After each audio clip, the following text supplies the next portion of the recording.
They came to enslave us, not with chains or fire, but with smiles and contracts. The Galactic Concord, 1,000 species strong alliance, welcomed humanity with open arms, offering unity, prosperity, and protection. We signed, we adapted, we learned their languages, paid their taxes, followed their rules, and for 200 years we endured. We endured their smug superiority, their subtle contempt, the jokes about our primitive biology, our violent history, and how we were lucky to be uplifted. We sent our children to their academies, served in their fleets, and built their colonies. We fought their wars, we died for their borders, we obeyed until they crossed the line. It started with the sterilization edict, a soft-spoken solution to manage human population growth. Then came the cultural audits, Earth books banned, music censored, languages erased. Our flags were burned in front of our embassies, our holidays outlawed. And when a human protest turned violent on the mining colony of Veritas 9, when a mother watched her son shot in the back for waving an Earth flag, the Concord said we were too emotional, too aggressive, and needed corrective measures. That was the moment. That was when Earth went dark. All human communication ceased. No ships, no broadcasts, no diplomacy. Entire planets with human populations fell silent. The Concord assumed compliance. But what we were doing was remembering. We remembered Hiroshima. We remembered colonialism. We remembered the Black Death, the Holocaust, the Great Wars, and how we survived all of them. We remembered what it meant to be underestimated, to be backed into a corner, to be betrayed. And then, we roared. One by one, our sleeper fleets emerged. Not flashy, not elegant, just deadly. Every vessel forged in silence, in secret, in fury. Every crew trained off-grid. Every AI fed with centuries of strategy and vengeance. We didn't fight for domination. We fought for dignity. The stars burned red with the fury of a species that had finally had enough. No more kneeling. No more waiting. No more diplomacy. The age of patience had ended. The age of reckoning had begun. If this story fired up your blood, don't just scroll away. Smash that like button, hit subscribe for more powerful HFY-style human triumph tales. Drop a comment. What would you do if Earth finally snapped? And don't forget to share this story with your fellow humans. Let them know we never go quietly. Humanity's journey through the stars began with wonder, and ended in warning. From the moment our primitive radios whispered into the void, we were observed. Not with fear, not with awe, but with calculation. The Galactic Concord didn't fear humanity. They pitted us. To them, we were infants with nuclear toys scarred by war and trauma. But the one thing they never understood, the one mistake they made, was assuming that our history made us weak. In truth, it made us indomitable. When Earth was first contacted, we embraced the galaxy with our usual blend of curiosity and defiance. We offered our science, our culture, our art. We asked for nothing but respect. We were given everything, but what followed was a slow, silent oppression. 1,000 little paper cuts. They didn't enslave us overtly. They patronized us, gave us the lowest ranks in their fleets, mocked our customs, plundered our ideas. Our poets became their entertainers. Our scientists were placed under supervision. We were allowed to be useful, but never equal. And yet we endured. The human spirit adapted, but it remembered. Our stories, the tales of rebellion, of revolution, of empires toppled, echoed through our generations. And while the galaxy saw compliance, beneath the surface, Earth was watching. We were preparing. And in every whisper of injustice, every erased tradition, every insult disguised as diplomacy, a storm was building. The Galactic Concord was not born in war, but in exhaustion. After millennia of interstellar conflict between ancient species, the Vortari Wars, the Sh-Lean collapse, and the sundering of the Nur, the stars bled for centuries. Eventually, the elder races realized that domination only led to decay. A compromise was struck, a fragile agreement of peace woven from mutual fear and convenience. Thus, the Concord was formed, an interstellar coalition of over 1,000 species, governed by a bureaucratic assembly known as the High Table. They presented themselves not as conquerors, but as caretakers. Their doctrine was simple: unity through structure, stability through assimilation, peace through submission. It worked for the most part. War became rare. Systems prospered under the Concord's vast network of regulation and shared technology. But beneath the polished exterior was a system rigged for stagnation and quiet oppression. The elder species held all real power, while younger civilizations were given limited autonomy in exchange for unwavering obedience. When humanity's crude, unencrypted radio waves leaked into space during the 20th century, the Concord marked Earth as a Class C developing civilization, primitive, but promising. For decades, they observed in silence, watching us rise from industrial warfare to the brink of space colonization. Our scientific progress was rapid, even reckless. Our creativity unpredictable. But more than that, they noticed our chaos, our emotional volatility, our violent history, our tribal divisions. To them, we were dangerous, not in the present, but in potential. And so, after long debate, the Concord decided not to invade, but to absorb. When the first contact was made, on a quiet day in 2137 in Earth orbit, it came with gifts, a cure for most cancers, clean fusion, interstellar navigation. It came not with demands, but with offers, peace, prosperity, inclusion. Humanity, weary from centuries of internal conflict, stepped into the stars with hope. The terms of our entry into the galactic concord were, on paper, equal, but in practice, we were treated like children joining an ancient court. Our ambassadors were seated last. Our science was supervised. Our fleets were given outdated tech and menial tasks. Earth was called Sector 8569 blue on official maps. Our history was re-evaluated in their archives, and we were told constantly that this was for our own good. Cultural realignment programs began slowly. Language standardization, off-world education programs for Earth-born youth, and subtle suppression of traditions deemed regressive or violent. Our protests were dismissed as emotional outbursts. Our art labeled primitive. Our values naive. And yet we played along, hopeful that time would earn us respect. We followed the rules, worked the hardest, and sacrificed more than most in the Concord's endless border disputes. But behind their smiles was the same old arrogance. One that saw us not as partners, but as pets. And they thought we would stay obedient forever. They didn't realize that humanity's patience has a limit.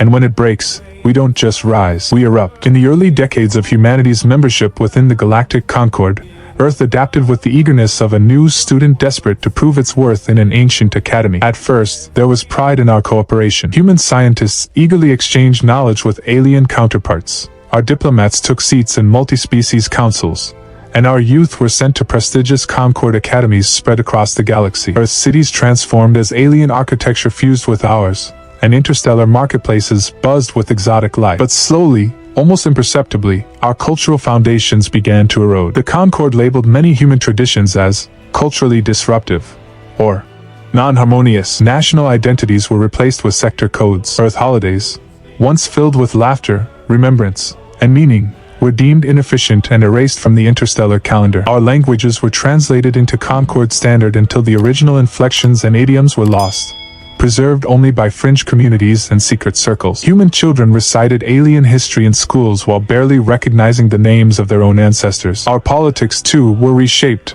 not by conquest, but by clever manipulation. The Earth Assembly, formed to represent humanity in Concord affairs, was granted only advisory power. Its motions could be, and routinely were, overridden by the High Table.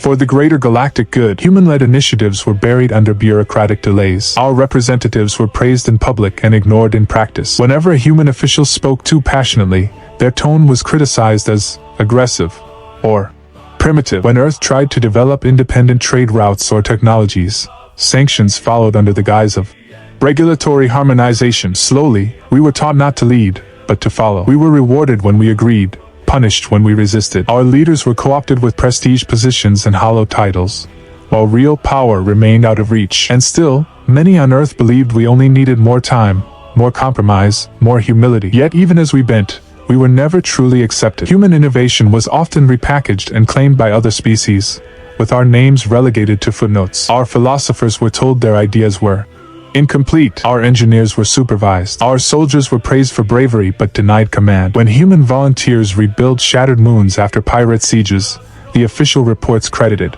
Concord unity. When Earth doctors halted the arson plague, the cure was rebranded as a joint galactic effort. We became the workhorses of the Concord, valued for our effort, never for our essence. And those few who spoke out, who warned that this alliance was a gilded cage, were silenced, not with violence, but with disgrace, isolation, and labels like radical or non-cooperative. But what the Concord failed to understand was that humanity remembers. Even in silence, even when crushed, we remember. Our lullabies, stripped of their original words, still carried sorrow and strength. Our art, though abstracted into alien styles, still pulsed with rebellion. Beneath every smile we gave, behind every obedient bow, a fire was being fed. They thought humility meant surrender. They mistook our cooperation for submission. And all the while, we were watching, listening, and waiting for the day we would stop enduring and start reclaiming. For 2 centuries, humanity tolerated the quiet erosion of its dignity, enduring every slight, every stolen achievement, every twisted version of its history retold by alien tongues. We endured not out of weakness,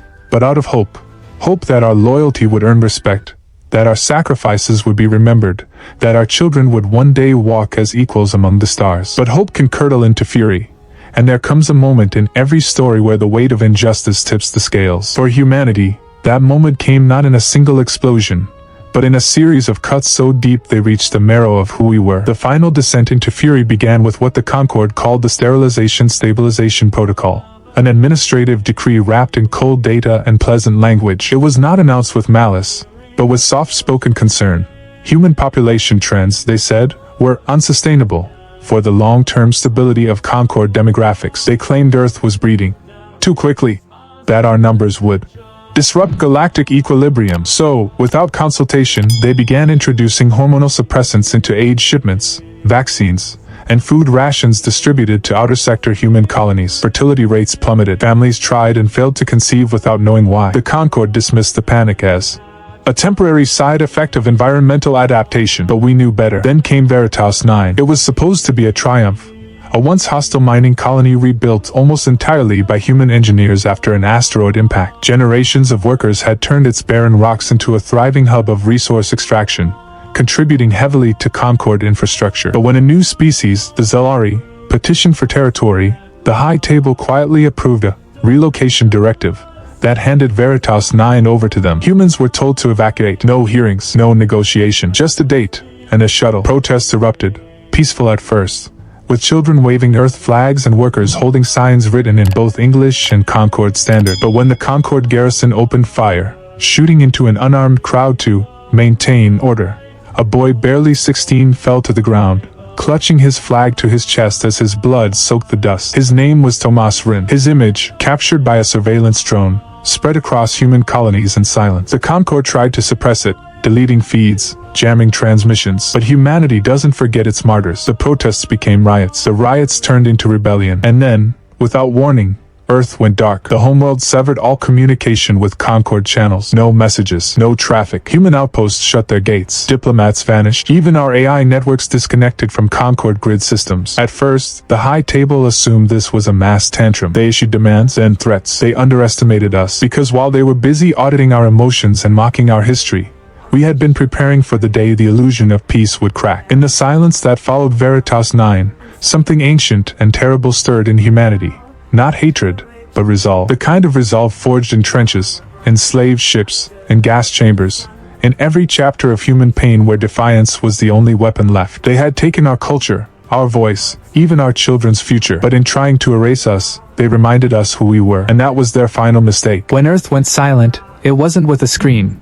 It was with a whisper that vanished. One day, the chatter of human transmissions, millions of signals bouncing across Concorde space, from trade logs to diplomatic reports to cultural broadcasts, simply ceased. Human embassies closed without warning. Colonies disabled their Concorde beacons. Long-range civilian comms flickered off. And where once there were constant updates from Earth's Sector 8569 Blue, now there was only static. The Concorde initially dismissed it as a technical failure, a glitch in relay infrastructure. But as hours became days, and days turned into weeks, the truth settled like cold ash. Humanity had cut itself off. No warnings, no explanations, just a clean, deliberate severing of ties. A global blackout across every platform the Concorde used to watch and control. Beneath the polished arrogance of the High Table, fear began to simmer, because they had no precedent for this. Never in the history of the Concorde had an integrated species simply vanished. The silence was not chaos.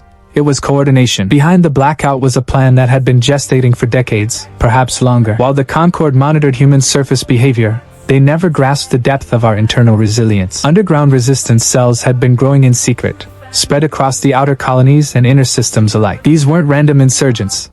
They were former Concorde-trained engineers, war veterans, scientists, and even bureaucrats who had seen the truth behind the smiles. Using old Earth encryption methods and black site technology, they communicated through dormant satellite networks and analog systems too outdated for the Concorde to bother surveilling. Their motto was simple: endure in the open, prepare in the shadows. Stockpiles of weapons and energy cores were hidden beneath terraformed worlds. Entire shipyards disguised as mining facilities quietly shifted their production from trade haulers to warships, sleek, brutal, efficient machines with zero Concorde design fingerprints. These were the sleeper fleets, humanity's forgotten children waiting in deep orbit and asteroid belts. Every colony contributed. Scientists on Europa secretly developed decentralized AI war cores. Engineers on Titan built stealth modules that turned capital ships invisible to Concorde scans. The Mars defense grid, once publicly dismantled by treaty, was in fact upgraded and relocated underground. Even civilian transports were retrofitted to convert into mobile artillery within minutes. Humanity had not wasted its time in submission.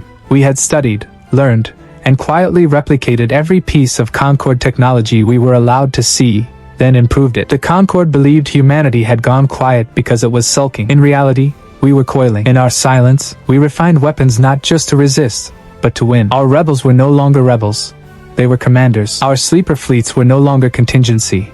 They were judgment. And Earth, once dismissed as a tired world clinging to fading myths, had become the nerve center of a coming storm. The Concord thought silence meant surrender. But silence, in the hands of humanity, was simply the sound before a reckoning. The day the stars burned began without warning, without declarations, without mercy. Across the breadth of Concord space, just as ships docked, bureaucrats filed reports, and fleets began routine patrols, the silent void cracked open, and from it came the forgotten children of Earth. Human warships, long hidden in the shadows of moons, inside asteroid belts, and buried within deep space anomalies, emerged in perfect, coordinated unison. They bore no Concord insignias, no diplomacy tags, no IFF codes, just matte black hulls, radiation-silent engines, and weapons primed with centuries of suppressed rage. The first strikes landed on high-value military installations, orbital dry ducts, and Concord Fleet Command centers. Entire outposts were vaporized before their defense systems registered a threat. On the fortress moon of Ilari Prime, the first human salvo reduced the fleet headquarters to plasma and memory in under 9 minutes. Every hit was surgical, every maneuver choreographed. This was not a rebellion, it was an execution. The Concord's immediate response was confusion, not defense. Their systems, built on centuries of bureaucratic complacency, relied heavily on automated protocols and predictable adversaries. They never expected coordinated, multi-vector assaults from a species they thought too emotionally unstable to strategize at scale. By the time their defensive fleets mobilized, human armadas had already crippled 73 military outposts, seized supply routes, and jammed galactic relays. Cyber warfare units, trained in absolute secrecy, unleashed black-coded viruses that hijacked Concord AI, turned friendly turrets on their own ships, and melted navigational data mid-warp. Supply lines collapsed, communication hubs fell silent. Border colonies were taken without a single shot, as Concord personnel surrendered to human marines not out of fear, but out of disbelief. They had never seen this side of us. They had never imagined we would strike not with chaos, but with brutal elegance. Humanity didn't just fight, it dismantled. Every operation was executed with a coldness that belied our emotional reputation. Civilian centers were spared, even protected, while military targets were annihilated with precision. Captured Concord officers were treated according to Earth's oldest codes of war: honor for those who showed honor, and swift destruction for those who didn't. The High Table, once the unshakable seat of power, was forced into emergency evacuation as Earth-born infiltration teams, cloaked in prototype phasing tech, stormed its inner chambers. A single transmission was broadcast from a hijacked galactic relay during the first week of the campaign. It bore the image of Earth's blue horizon and one sentence, burned in every known language across the stars: "We asked for respect, you answered with chains, now we answer." That was the only message humanity sent. For the Concord, it was the unraveling of a carefully preserved illusion that control through culture, through politics, through passive erasure could pacify a people with fire in their blood. They had mistaken our civility for submission, our silence for compliance. But when humanity finally rose, it did so not with screaming rage, but with the terrifying calm of a force that had already decided what it would become. On that day, the stars didn't fall. They burned, illuminated by the fury of a species that remembered every insult, every injustice, and had finally chosen to respond not with words, but with fire. When the dust settled and the embers of shattered Concord outposts still glowed against the void, humanity spoke, not with diplomats or prepared speeches, but with a single, unforgettable broadcast transmitted through every remaining Concord relay, etched directly into the galactic network. A simple feed showed Earth, not from orbit but from ground level, oceans roaring, forests swaying, cities humming with energy untouched by conquest. And then came the voice, clear and calm, in every known language simultaneously: "We tried peace, now you'll taste history." It wasn't a threat. It was a verdict, delivered with the gravity of a species that had endured humiliation, betrayal, and calculated erasure, and had come through the other side not broken,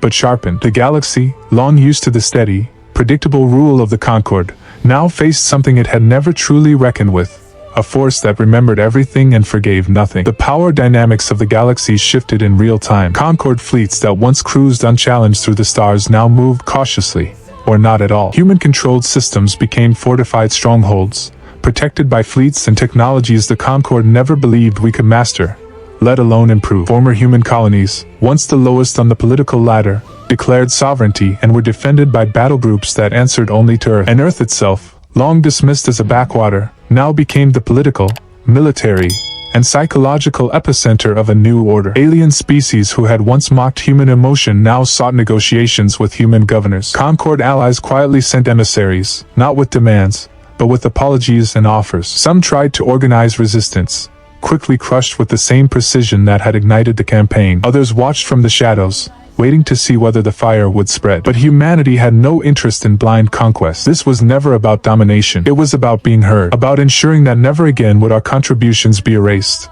our people manipulated, or our culture diluted under the pretense of peace. The galaxy had forced us to bend for generations. We had bent, but now we stood, not as vengeful tyrants, but as survivors who had chosen their own definition of strength. In the halls of shattered Concord capitals, human banners now flew, not with slogans of conquest, but with the names of our lost, Veritas 9, Tomas Rin, and the countless others whose memory fueled the fire. This wasn't just a shift in power. It was a warning encoded in legacy.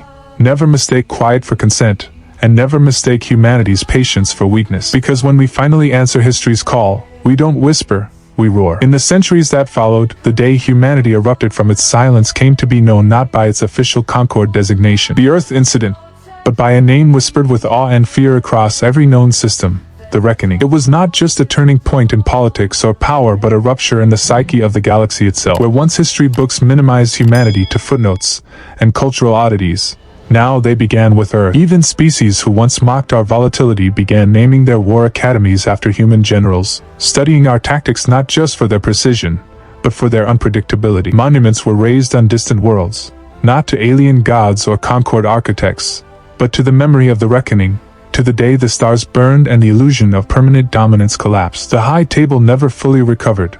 It still existed in name, but its authority was ceremonial. Real decisions were made elsewhere now, in New Geneva, in Olympus Mons, aboard the orbiting Citadel Arcos station, where humanity had built its new seat of power, not to rule by fear, but to ensure it would never again be ruled by silence. Humanity did not become tyrants. That was never our purpose. But we became guardians, arbiters, and architects of a new era. Our fleets now patrol the border systems, not to expand, but to protect. Our diplomats no longer plead for acceptance.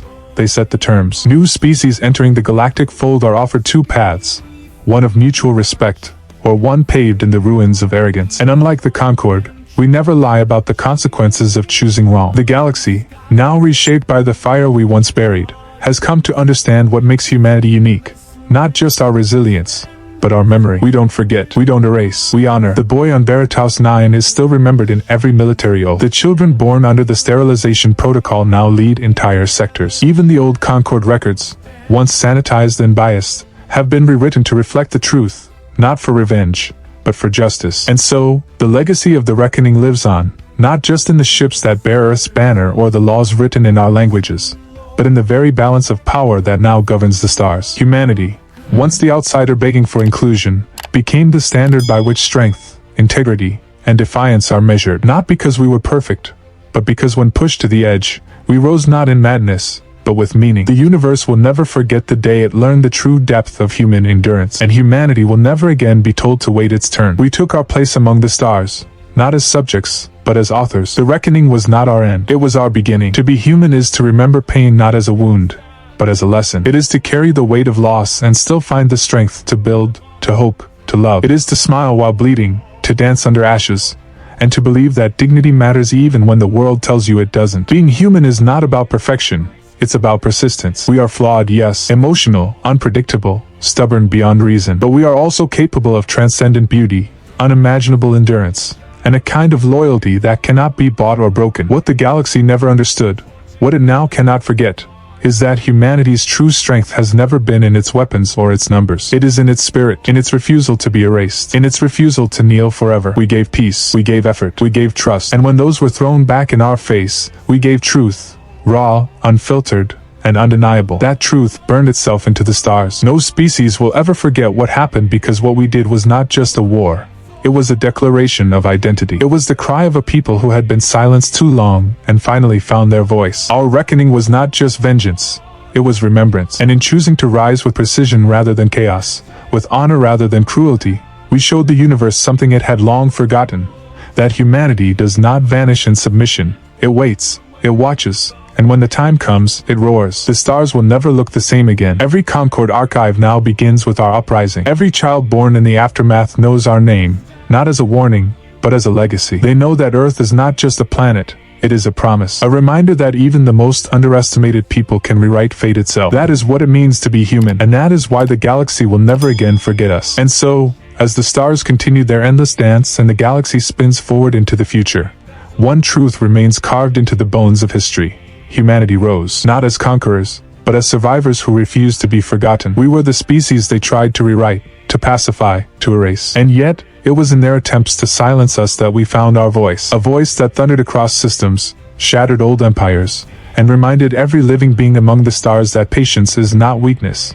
and memory is power. We don't ask to be feared. We don't demand to be worshipped. We only insist on being remembered as we are, flawed, fierce, and unbreakably human. To those who would challenge us again, remember Veritas 9. Remember the silence before the storm. And remember this: the day you forget who we are is the day the stars burn again. If this story stirred something in you, if it made you think, made you feel, or made you remember, then don't let it fade. Like, comment, subscribe, and share this with others who still believe in the power of storytelling, in the weight of legacy, and in the strength of the human spirit. Because our story is not just science fiction, it's a mirror of who we are, and who we might one day become.